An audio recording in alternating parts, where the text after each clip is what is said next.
out the biggest crybaby on the internet. He's extremely sensitive to criticism. He's cringe, he's unfunny, he's toxic. I'm talking about Defnoodles. I am suing Keemstar. Are you telling me that you're gonna choose to look like this online and upload it regularly and then blame somebody else for defaming your character?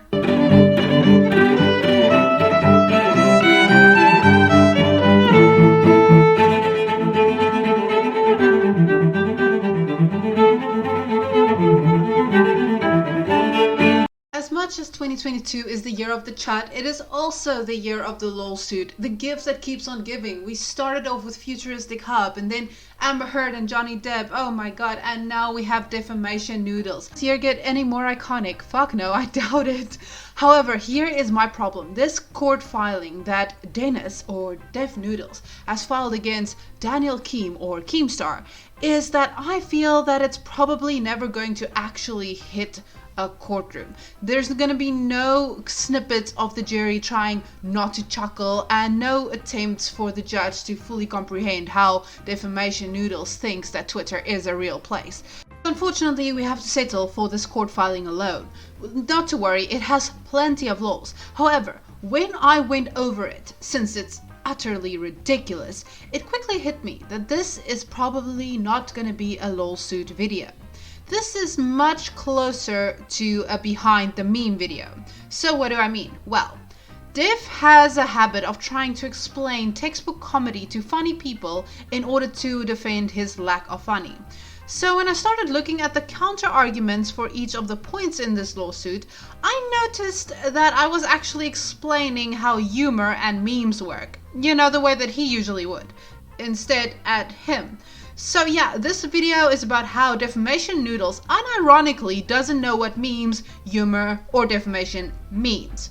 So let me explain both the lawsuit and the concept of a meme to everyone's least favorite retired furry from a video game. Before I get into that slander, please just take note that I am not a lawyer. I don't know anything about law and I have not been entrusted to solve this riddle or this case. I don't care, I'm just here for the comedy and I don't want you to send any hate or harassment to anybody mentioned in this video. If you really care about the law and the nitty gritty, I would highly recommend that you go check out this guy, Ricada Law. He's one of my favorite people who covered this specific topic. So today, I'm your thought lawyer. Dumb, hot, and spitting straight up factually questionable half-truths. And I will be going over the main laws in this lawsuit. Now the first thing that we need to know here is the context, the nature of the crime, the lawsuit, the tweet in question. So Keemstar in May 2021, very fucking important, mental note, May 2021, Keemstar tweeted, Defnoodles has allegedly groomed girls from ages 12 to 15. Big YouTuber source, quote, victims are scared of him and wish to stay anonymous, but may come forward soon, end quote. Hashtag drama alert. Fucking stupid noodle face. Tweet number 2. Defnoodles has declined to give us a comment on these allegations made against him. All of that happened in May 2021. Take a mental note, that's the context. This is the thing that caused Defnoodles to want to end it all in Minecraft. Literally. The hell I'm just here to say it's over. What are you talking about? You know what I'm talking about. It's over. It's not over. It's over. After that big sad, in fact almost 8 months after that big sad, and included in this case is this tweet from Keemstar where he tells everybody that guys, it was obviously a joke. What the fuck? Why do I need to explain a joke from almost 8 months ago? Anyway, this is the important context. This is what people in a courtroom would have to look at. Now, try not to laugh, but try to understand that this has been Defnoodles' life for the past fucking year. And that in itself is hilarious. Now, I believe it's safe to say that most people saw this tweet and managed to carry on living. But Defnoodles felt a struggle. He felt a deep struggle. In fact, he felt that struggle behind a big ass fat block. He's claiming that the reason for the struggle and the tweet and the defamation in question was the fact that he is a direct competitor of Keemstar and thus Keemstar would do anything to destroy, well, anything. As I've discussed in a previous video that I made on Defnoodles, highly recommend it, it's entertaining as all hell, I made the case that Defnoodles will do anything to get Ethan Klein's attention, including try to destroy Ethan Klein's biggest enemy, which is Keemstar. And I don't think the feeling is that mutual, Dave. I don't think Keemstar cares that much. I don't think it's that deep. And the only reason why I'm saying that with any level of confidence is I merely compared your subscriber base, and then I quickly remembered also how Keemstar is much richer and dates 20-year-olds, and I think he doesn't think about you in this way. I'm sorry, my guy. That aside, we have now established the delusion that defnoodles sees himself on the same platform level as Keemstar, and arguably okay. But then by implication, defnoodles is an equal public figure, which means that both of them are subject to the same level of memery. And I know that defnoodles understands it when it happens to Keemstar because he is one of the main Keemstar reaction channels, and he does meme on Keem quite a lot. So surely he must know in the back of his mind that since he's equal to Keemstar, since he's a direct competitor, that surely they are both subject to equal levels of memery.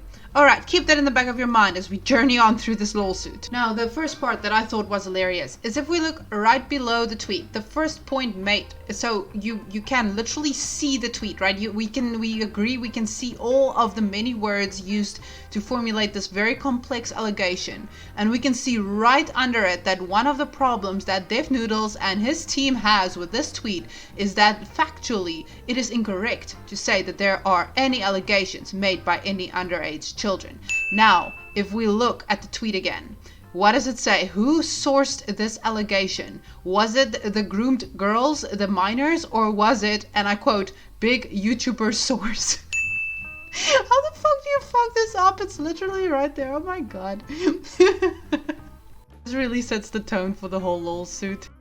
And then right after, we see another problem is that Keemstar had blocked defnoodles, and thus Keemstar had prevented defnoodles from commenting on the allegations whatsoever. There was literally no way that somebody with this platform size on YouTube and a massive Twitter following could possibly have a platform big enough to comment on the alleged allegations.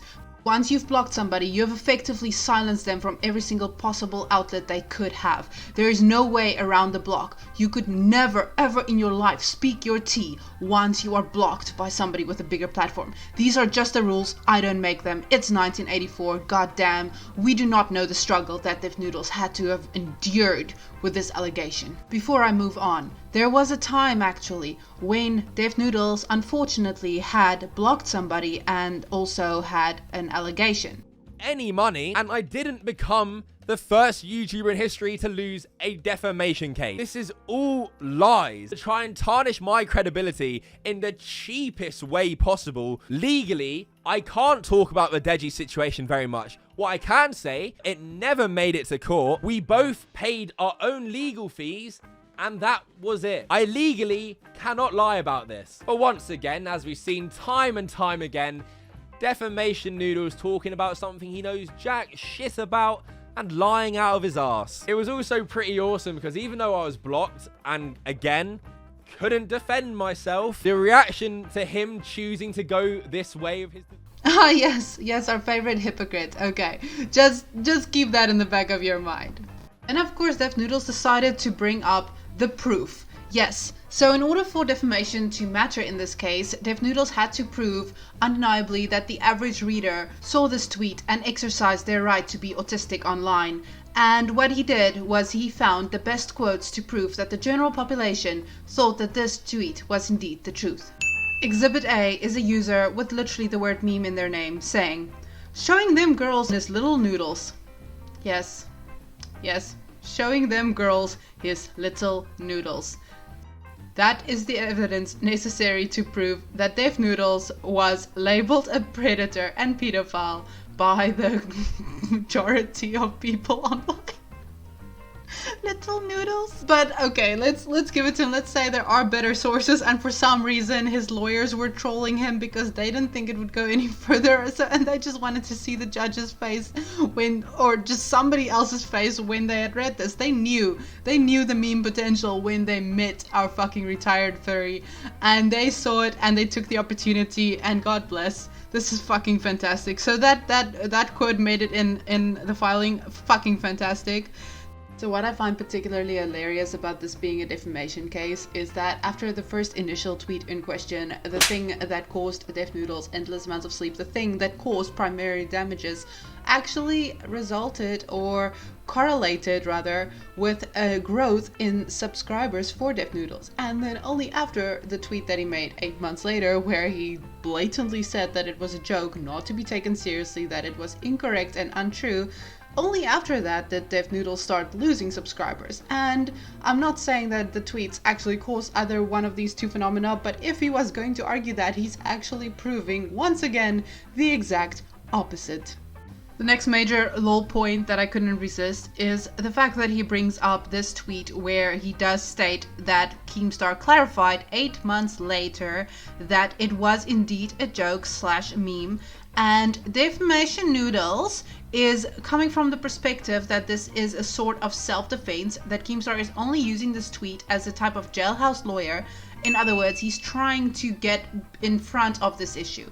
He's trying to make sure that there cannot be any legal action taken against him for, defamation. So therefore he pretended like it was just a joke and that he is just a joke account. However, he does state in the beginning of this court filing that Keemstar never took back the fact that it was not true, that Keemstar never said it was merely a joke, that he didn't lift a finger to try and prove to the public that it was inaccurate information. But this tweet that he himself included in the fucking court filing proves literally the exact opposite. So, is it arguable, is it probable, is it plausible that Keemstar, really did mean, objectively true the first tweet and now is trying to cover his ass? Yes, that's probable. But to say that Keemstar did not say that it was a joke and did not take it back and just left the public hanging is incorrect by your own evidence. Now that we've recapped this lawsuit, as the Thot lawyer in question, I've determined that one of 3 things need to be true for Keemstar to win this case.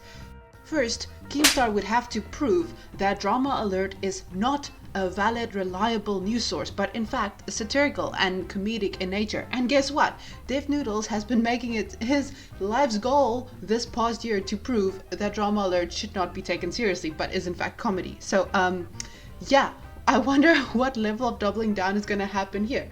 The second option is that Keemstar actually accused Defnoodles, not Dennis Vitoza. Sit through that. But with his new content now comes a twist, a great twist. You see, the man you were just watching is still Defnoodles, but now he is a character, and Dennis, which is his real name, him and Defnoodles are a separate entity. His disclaimer in the about section of his channel reads, and Defnoodles has made it a point to tell us that the character Defnoodles is not Dennis. The two are mutually exclusive. The one is not the other. They are different. And also, furthermore, Dennis has retired Defnoodles. Defnoodles doesn't exist anymore. He's gone. He's been gone. So how did Keemstar defame Dennis? Or, was it Noodles all along? Wait. If Defnoodles and Dennis are the same person, then that must mean that when Defnoodles fucks up a story or slanders somebody, did Dennis slander people? Option number 3.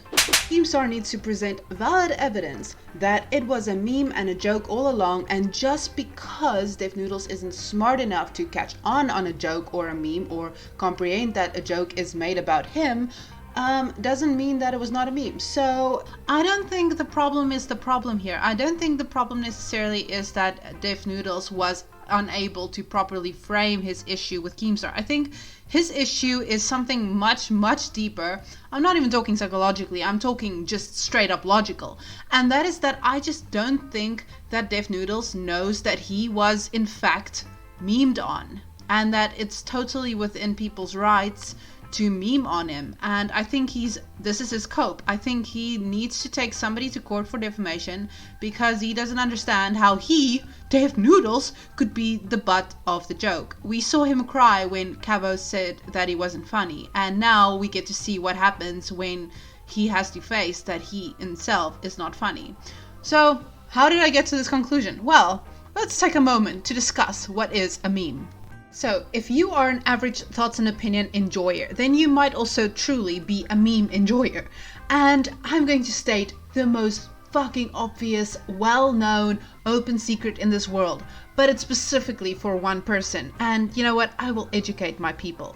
And a meme, by definition, is an idea, behavior, or style that spreads by means of imitation from person to person within a culture and often carries symbolic meaning representing of a particular phenomena or theme. So it's like a unit of cultural ideas, and we move it around and change it subtly to invoke humor and spread ideas, and we all intuitively know this, but it's very important that I say this blatantly. So, for this meme, the meme in question, the thing that ruined defnoodles' life, the thing that he's suing upwards of 75k USD for, that thing to undeniably be a case of defamation and not, in fact, be a meme that came from the culture online that absolutely everybody who saw it knew intuitively was a joke, with the rare exception of quote-unquote cultural outsiders, i.e. people who just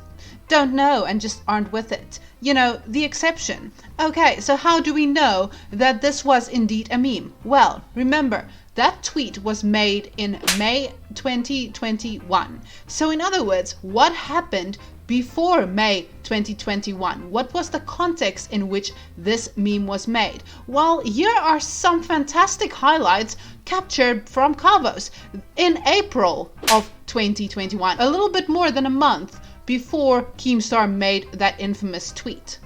Firstly, we have to talk about John Swan. Now, John Swan's a commentator and got himself in a lot of drama with Dream. I don't like John Swan after that drama. I think he completely and utterly messed up. However, we have to put our opinions of John Swan aside for this segment, as we're focusing on how Defamation Noodles reported on this drama, because it's a fucking disgrace. It is some of the most slimy shit I have seen in a long time. So when reporting on the Dream and John Swan drama, for some unknown reason, Defamation Noodles decide to take it upon himself to label John Swan as alt-right. Probably one of the worst things you could label someone on the internet, and something that could absolutely destroy someone's personal life and their career. John Swan did a good job of that on his own, but to cut context as well. He loves cutting context from clips to fit his own narrative. He reported on the David Dobrik drama, the recent drama everyone was talking about, and cut context out of a clip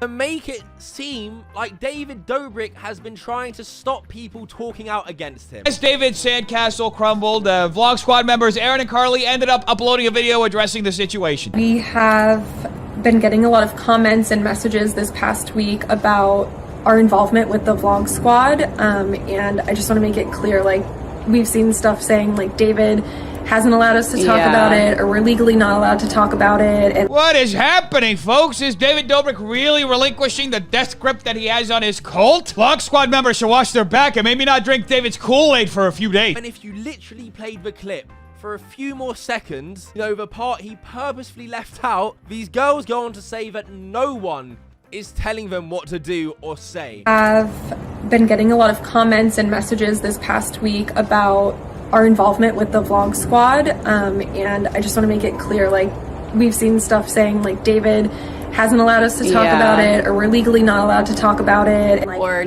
like no one is telling us right now that we can talk about it. It's just been a lot. Yeah.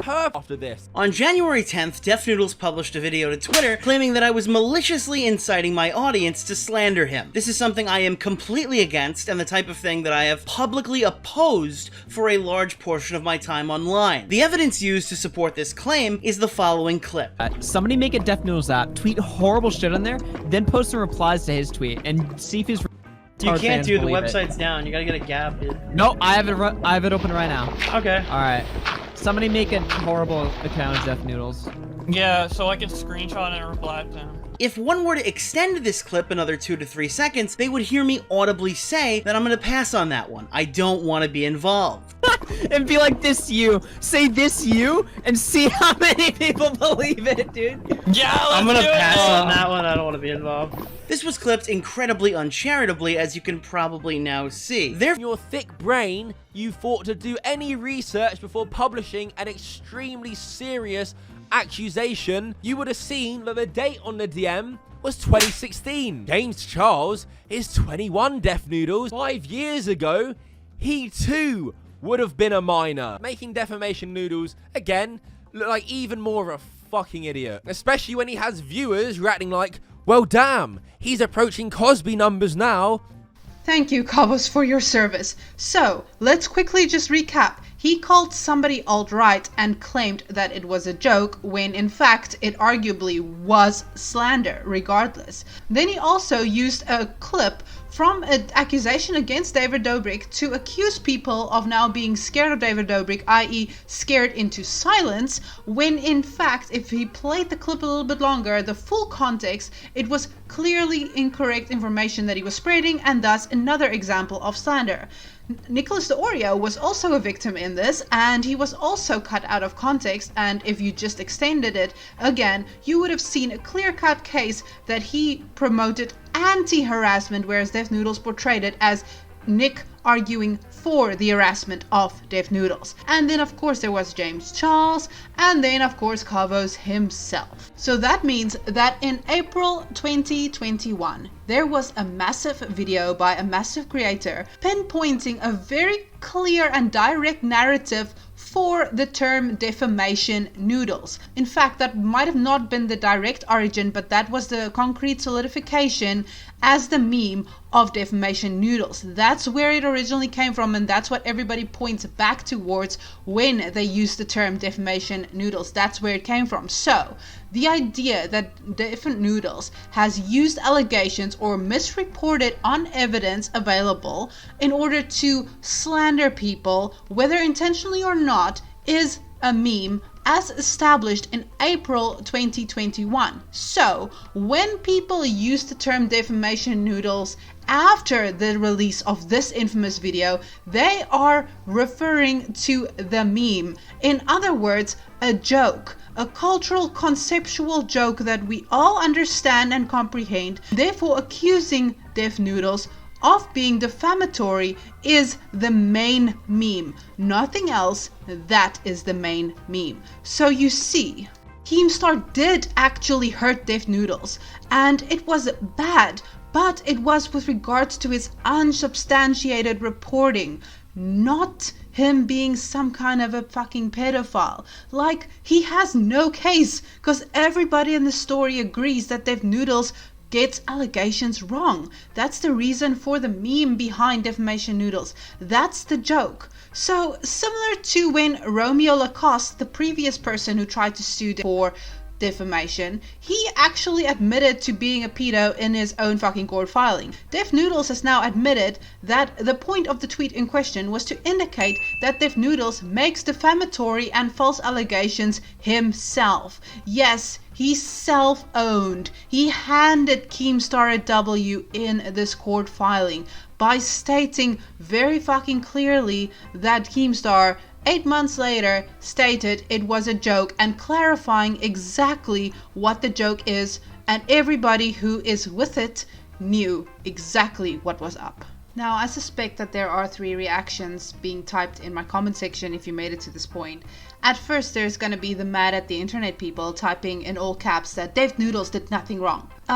Skip, not gonna address you. The second might be the people who are mad at the blatant hypocrisy, saying how dare defnoodles be so fucking unself-aware and ironic to be this hypocritical, where he actually would sue somebody for defamation while being known as defamation noodles. But in this line, I actually want to give him the benefit of the doubt, because I think what he did and what he says and how he argues and thinks is exactly in line with the lower level cognitive function that I would expect from any retired old furry on the internet. So that kind of checks out. And I think ultimately that the reason why he's being a total fucking tard on the internet is because he actually does not understand and is totally unaware of the complex technical nature of a meme.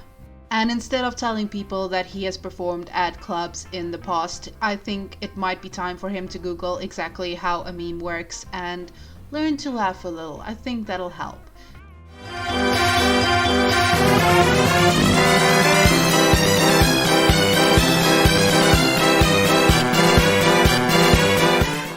Or I might be totally completely wrong about everything. Fuck, I don't know. I'm just a thought with an opinion and I don't know shit about fuck.